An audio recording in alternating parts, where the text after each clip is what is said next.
سامعین و ناظرین، انفیکشن کنٹرول سوسائٹی آپ کی بہتر صحت کے لیے اور آپ کو بیماریوں سے بچانے کے لیے، پریشانیوں سے محفوظ رکھنے کے لیے مختلف ویڈیوز کے سلسلے کو جاری کیے ہوئے ہیں۔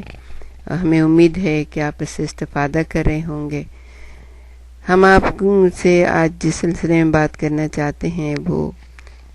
زندگی میں جو پرابلمز آتے ہیں، لائف میں جو پرابلم آتے ہیں اس کے بارے میں، کیا ان پرابلمز کا انسان کے جسمانی صحت کے اوپر کیا اثر پڑتا ہے۔ انسانی زندگی پر جسمانی اور جذباتی عوامل اثر انداز ہوتے ہیں، یعنی انسان پر نہ صرف سردی، گرمی، چوٹ، درد وغیرہ کا اثر ہوتا ہے بلکہ جذبات بھی اسی طرح ہر انسان کو متاثر کرتے ہیں۔ اگر مسلسل کرب و فکر، ٹھنڈک، گرمی، چوٹ یا درد سے کسی بھی جاندار کو اذیت پہنچائی جائے تو اس کے جسم میں ایک ہی جیسی یکے بعد دیگرے تبدیلیاں آتی جاتی ہیں۔ ایڈرینل گلینڈ کا ذخیرہ اپنے ہارمون سے بالکل خلاش ہو جاتا ہے، یعنی کہ بالکل خالی ہو جاتا ہے۔ جسم اس کمی کو پورا کرنے کے لیے اس ہارمون کو کثیر مقدار میں مزید پیدا اور جمع کرنے کی کوشش کرتا ہے، لیکن یہ صرف ایک حد تک ہو سکتا ہے۔ اگر انسان پر یہ حالت کرب یعنی بے چینی، مسلسل پریشانی طاری رہے تو یہ ہارمون صرف ہو کر بالکل ختم ہو جاتے ہیں، جو کہ انسانی جسم کے لیے نہایت غیر محفوظ صورتحال ہے۔ بعض حالات میں مسلسل کرب حاوی ہو کر مصیبت بن جاتا ہے جسے کسی وقت بھی چھٹکارا نصیب نہیں ہوتا۔ لوگوں کو مالی پریشانیاں، اخراجات کا بوجھ، ازدواجی الجھنیں اور کاروبار کی دشواریاں کسی وقت بھی پیچھا نہیں چھوڑتی ہیں۔ ہم آپ کو یہ بتانا چاہتے ہیں جیسے کہ مالی پریشانیوں کا تذکرہ جب ہم کرتے ہیں تو یہ بہت سارے لوگوں کے لیے ہوتی ہیں، لیکن اس کا سب سے آسان نسخہ یہ ہے کہ قناعت اختیار کی جائے، یعنی کہ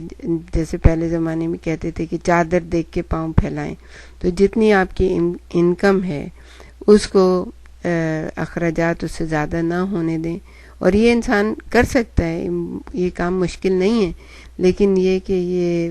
آپ بہت ہی یعنی کہ ایسے طبقے کی بات کریں اگر کہ جن کے پاس انکم ہی نہیں ہے وہ بیچارے کیا کریں گے، لیکن اگر آپ متوسط طبقے کی بات کریں تو اس کے اندر یہ ہے کہ تھوڑا سا لوگ اعتدال سے بڑھ جاتے ہیں، قناعت چھوڑ کے اپنے جو انکم جو ہے اس سے بڑھ کے خرچ کر دیتے ہیں، تو اس سے ظاہر ہے کہ مالی پریشانیاں بہت بڑھ جاتی ہیں۔ کوشش یہ کریں کہ قناعت پسند بنیں، جتنا ہے اس کو اس میں خرچ کریں، تو آپ دیکھیے گا کہ آپ کے حالات جو دگرگوں ہونے شروع ہو گئے تھے وہ بہتر ہونے شروع ہو جاتے ہیں۔ اچھا، یہ جو ہے کرب کے سبب سے متعدد قسم کی شکایت، یعنی کہ اگر مسلسل بے چینی ہے، مالی پریشانیاں، ازدواجی الجھنیں ہیں تو ان سے شکایات علامت ہو سکتی ہیں، یعنی کہ حلق گلے کی سوزش بھی ہو سکتی ہے، الرجی کا رد عمل جو ہے وہ دمے کی صورت میں بھی ہو سکتا ہے، مختلف عصبی شکایتیں اور دیگر اہم یعنی گلینڈز وغیرہ کی خرابیاں واقع ہو سکتی ہیں۔ اس کے نتیجے میں بے نام سی تکلیف، کیفیات اور طبیعت کی دیگر خرابیاں رونما ہو سکتی ہیں۔ ان حالات میں جو جسمانی تبدیلیاں واقع ہوتی ہیں ان کا انحصار اس بات پر ہے کہ ہم نے ان حالات سے نمٹنے کے لیے کون سا طریقہ اختیار کیا تھا۔ ان حالات میں ہمارے جذبات کس قدر ابھر کے سامنے آئے اور کس قدر عرصے تک یہ صورتحال رونما رہی۔ جب ہم حالات کے ساتھ ساتھ ایسے حالات میں گزارا نہیں کر سکتے تو پھر خطرے کی بہت سی نشانات جو ہے نا وہ نمایاں ہو جاتے ہیں، جس کے نتیجے میں ہمارے عادات و اطوار میں تبدیلی پیدا ہو جاتی ہے۔ مثلا چڑچڑاپن آ جاتا ہے، دل کا ہلکا ہلکا جیسے دل میں درد رہنے لگتا ہے، منہ میں خشکی ہوتی ہے، کاروبار جو ہم کاروبار کر رہے ہوتے ہیں یا جو بھی ہم کام کرتے ہیں اس میں بے توجہی آتی جاتی ہے، بعض لوگوں کو پسینہ بہت زیادہ آنے لگتا ہے، بعض لوگوں کو پیٹ درد کے ساتھ یعنی کہ مروڑ جسے کہتے ہیں وہ پیدا ہو جاتا ہے، درد سر مسلسل رہنے لگتا ہے، سونے کی شکایت جو ہوتی ہے، کم نیند آتی ہے بہت، اور وہ بہت ہی انسان دن میں بھی بے چین رہتا ہے، رات میں بھی بے چین رہتا ہے۔ بعض لوگ ان حالات میں کیا کرتے ہیں کہ سگریٹ نوشی کرنے لگتے ہیں، تمباکو نوشی کرنے لگتے ہیں۔ ان حالات کا سگریٹ نوشی سے کوئی تعلق نہیں ہے۔ سگریٹ نوشی کرنے والا ان حالات کے ساتھ ساتھ اپنی جسمانی صحت کو بھی بگاڑ لیتا ہے۔ اگر آپ ہماری ویڈیوز دیکھیں، جو انفیکشن کنٹرول کی جو ویڈیوز پڑھی ہیں صحت.com پہ، اس میں اگر آپ دیکھیں کہ سگریٹ نوشی کے کتنے زیادہ نقصانات ہیں اور کتنا زیادہ اس کا پھیپھڑوں پہ اثر ہوتا ہے، اور کس طرح انسان کھانسی اور ٹی بی کا مریض ہو جاتا ہے، تو کچھ بھی حالات ہوں گے آپ کم از کم سگریٹ نوشی سے، شراب نوشی سے پرہیز کریں گے۔ اور بعض لوگ ایسا ہوتا ہے کہ وہ سلیپنگ پلز لینے لگتے ہیں یا اور کوئی ڈرگ ایڈکٹ ہو جاتے ہیں۔ تو یہ آپ سوچئے کہ ایک تو مسلسل کرب و بے چینی ہے، دوسرے آپ نے اپنے جسم کو بھی ان تمام چیزوں کے حوالے کر دیا۔ تو وہ تو لازمی بات ہے کہ انسان کا جسم جو ہے ایک مشینری کی طرح سے، جب اس میں غلط قسم کی چیزیں ڈالی جائیں گی تو وہ تو اٹکے گی اور وہ تو پریشانیاں لاحق ہوں گی۔ تو اگر آپ کو کوئی پریشانی ہے تو آپ کوشش یہ کیجئے کہ اپنے کسی مخلص دوست سے اپنی پریشانی کو شیئر کریں اور اپنے عزیزوں سے شیئر کریں، تاکہ وہ مل بیٹھ کے کوئی اچھا حل اس کا نکالیں۔ جو لوگ زیادہ عرصے تک خود کو حالات کے مطابق نہیں کر سکتے، تو ان میں سے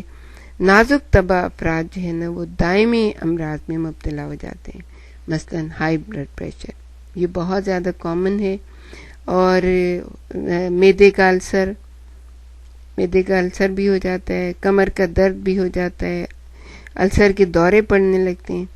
دراصل زندگی حالات کے ساتھ گزارا کرنے اور خود کو حالات کے مطابق اور حالات کو اپنے موافق کرنے کا نام ہے۔ یعنی زندگی میں آزمائشیں آتی ہیں اور زندگی میں ٹیسٹ بھی آتے ہیں، تو یہ نہ ہو کہ ہم اپنے آزمائشوں اور ٹیسٹ کو اپنے اوپر سوار کر لیں، اپنے جسم کے حالات کو بگاڑ لیں۔ کیونکہ اگر ہم ایک دفعہ ہمارے جسم خراب ہو، وہ کہتے ہیں نا کہ اگر صحت خراب ہو گئی تو سب کچھ خراب ہو گیا، اگر دولت چلی گئی تو کوئی مسئلہ نہیں ہے، اخلاق خراب ہو گیا تو بہت بڑا مسئلہ ہے، لیکن اگر صحت خراب ہو گئی تو سب سے بڑا مسئلہ ہے، کیونکہ پھر وہ ریکوری بڑی مشکل سے ہوتی ہے۔ اگر کوئی بہت زیادہ بڑی بات ہو گئی، جسم میں کوئی ایسی بیماری جیسے معدے کا السر ہی مسئلہ ہے، تو اس کی کوئی کیور نہیں ہے، اس کا کوئی علاج نہیں ہے۔ تو کوشش یہ کریں کہ حالات کو اپنے پر حاوی نہ ہونے دیں، بلکہ خود حالات کے اوپر حاوی ہو جائیں۔ اکثر اندرونی اعضاء، بالخصوص انتہائی ضروری ہارمونز پیدا کرنے والے جو گلینڈز ہیں،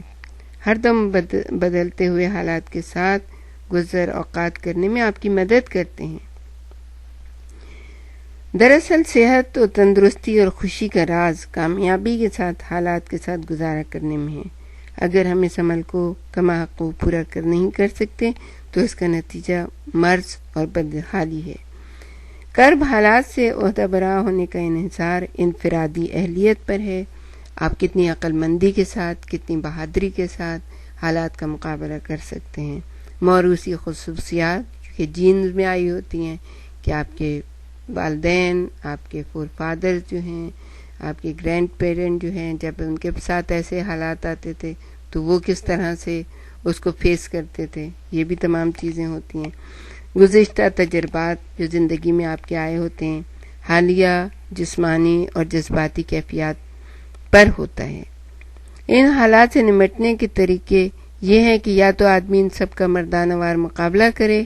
جہاں سے خطرے کا امکان ہو وہاں خود حملہ آور ہو، یا اگر اس قدر قوت نہیں ہے تو وقت کے لحاظ سے استقامت کا ثبوت دے، یعنی کہ فرم کھڑے ہو جائیں اور ٹھیک ہے مقابلہ کریں آپ اس کا۔ اور اگر نہیں کھڑے رہ سکتے تو پھر جیسے کہ ہم نے کہا کہ لوگوں سے مشورہ کریں اور اپنے ہمدرد لوگوں سے، اور دعا کا سہارا لیں، کیونکہ دعا جو ہے نا وہ بہت ہی ایک بہترین چیز ہے۔ آپ دعا کریں اور اپنے مخلص لوگوں کے ساتھ رہیں، یقیناً تھوڑے دن میں آپ کے حالات بہتر ہو جائیں گے۔